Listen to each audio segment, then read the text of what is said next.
हाय, तो आज हम बात करेंगे कि यूनिवर्सिटी में 5 मार्क्स में अगर मलेरिया के ऊपर शॉर्ट नोट आता है तो उसमें आप क्या क्या पॉइंट लिखेंगे। सबसे पहले आप उसकी डेफिनेशन लिखेंगे, देन उसका मोड ऑफ ट्रांसमिशन लिखेंगे, देन क्लिनिकल फीचर लिखेंगे, क्लिनिकल फीचर के बाद इन्वेस्टिगेशन एंड देन ट्रीटमेंट लिखेंगे। सबसे पहले आप डेफिनेशन को किस तरह से लिखेंगे।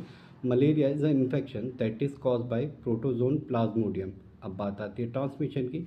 Transmission, Plasmodium is transmitted into human body by bite of the female Anopheles mosquito। इसका मतलब हो गया कि वो मच्छर के काटने से प्लाज्मोडियम ह्यूमन की बॉडी के अंदर एंटर होता है।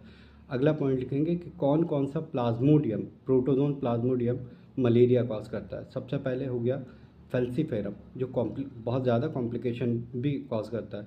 वाइवेक्स हो गया, ओवेल हो गया, और चौथा हो गया मलेरियाई। ठीक है, इसके बाद हम लिखेंगे clinical feature. Clinical feature malaria के 3 फेज़ में आता है। सबसे पहला फेज़ हो गया प्रोड्रोमल फेज़। ठीक है, इसके अंदर पेशेंट को फील होगा मलेज, माइलेजिया, माइल्ड फीवर, हेडेक और एनोरेक्सिया। मलेज का मतलब हो गया उसको थकान फील होगी। ठीक है, माइलेजिया का मतलब उसके मसल्स में पेन होगा।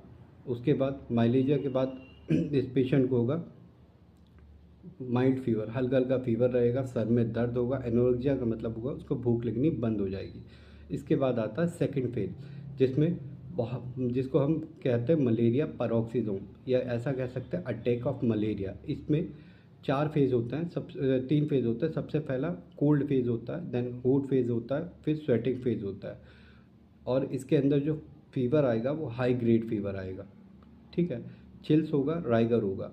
अब सबसे पहले पेशेंट को कोल्ड स्टेज में क्या क्या होता है। कोल्ड स्टेज में पेशेंट को बहुत तेज़ ठंड लगना शुरू होगी या कोल्ड फेस होगा, और वो इतनी ज़्यादा होगी कि पेशेंट कांपने लगेगा।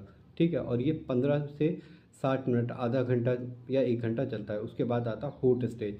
यहाँ पे उसको बहुत तेज़ गर्मी लगने लगी, इवन उसकी स्किन भी जलने लगेगी।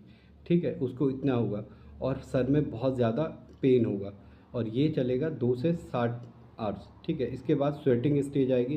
पेशेंट को बहुत तेज़ पसीने आने लगेंगे, उसका टेम्परेचर डाउन होने लगेगा, और वो एग्जॉस्ट हो जाएगा बहुत ज़्यादा, और वो थक के सो जाएगा।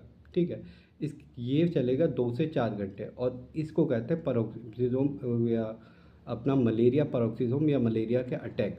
अगर पेशेंट नॉर्मली ऐसे ही आगे चलता रहता, दवाई नहीं लेता, तो उसको कॉम्प्लिकेटेड फेज़ आ जाता है। कॉम्प्लिकेशन में सबसे ज़्यादा होते हैं सेरिब्रल मलेरिया, ठीक है, ब्लैक वाटर फीवर, अनीमिया हो सकता है, जॉन्डिस होता है, हिपेटोमेगेली होती है, बहुत सारी चीज़ें होती है। अब